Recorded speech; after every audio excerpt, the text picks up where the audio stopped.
la situation de la fistule au Niger est préoccupante comme dans d'autres pays. Nous avons autour de 600 cas chaque année. Et nous opérons quand même autour de 500 cas chaque année. Et il n'en demeure pas moins qu'il y a toujours de nouveaux cas qui arrivent.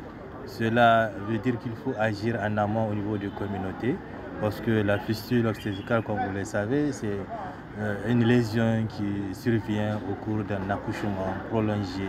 La femme n'a pas eu accès aux soins de qualité au moment où elle doit l'avoir. Or, nous avons une couverture sanitaire faible quand même. Ça veut dire qu'il y a beaucoup d'actions à faire en amont au niveau des communautés pour les sensibiliser, mais également pour porter les soins, mais les soins de qualité vers ces communautés.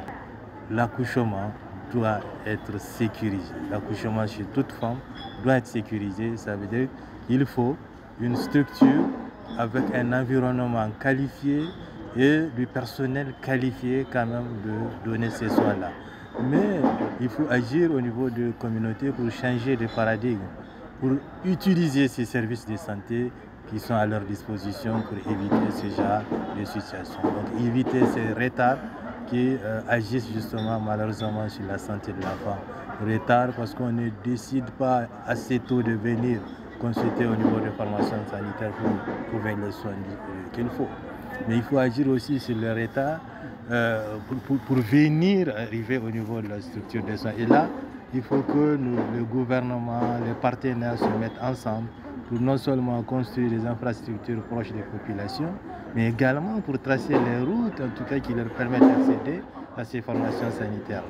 Donc c'est en cela que c'est important d'agir au niveau de communautés, mais également au niveau des structures sanitaires, pour que quand la femme ou les femmes arrivent, qu'elles puissent très rapidement avoir les soins de qualité qu'il faut. Bien, pour les autres conséquences médicales qu'on ne voit pas, vous savez, lorsqu'il y a les urines, vous avez vu comment les femmes font pour se protéger. On met n'importe quel morceau de chiffon, souvent qui n'est pas propre, et elles s'infectent à propos.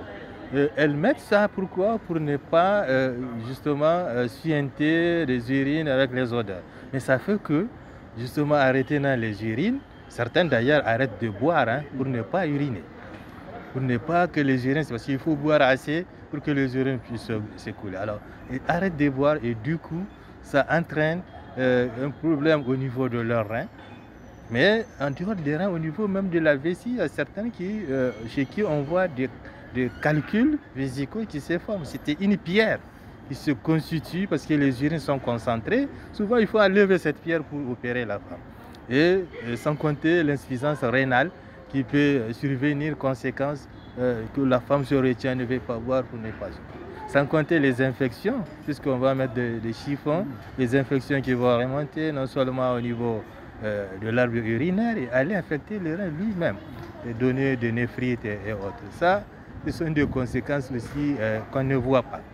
On a évalué, ça coûte, c'est autour quand même de 250 000 francs. Mais ce qu'on fait, c'est qu'on la prend en charge gratuitement dans nos formations sanitaires, mais nous faisons rembourser par les partenaires. Mais pour le moment, c'est à hauteur de 100 000, c'est un forfait, mais qui ne suffit pas. Et donc, dans notre nouvelle stratégie d'élimination de la fistule 2022-2026, nous avons revu quand même ce montant à la hausse parce que ça ne couvre pas tous les besoins. Et il faut le dire, on a quand même un certain déficit du point de vue ressources humaines de qualité pour la prise en charge des fistules. Donc, mais si on se met ensemble, les partenaires, les écoles sont là, en tout cas il y a des pôles d'excellence qui sont là, qui peuvent former autant de chirurgiens qu'on veut.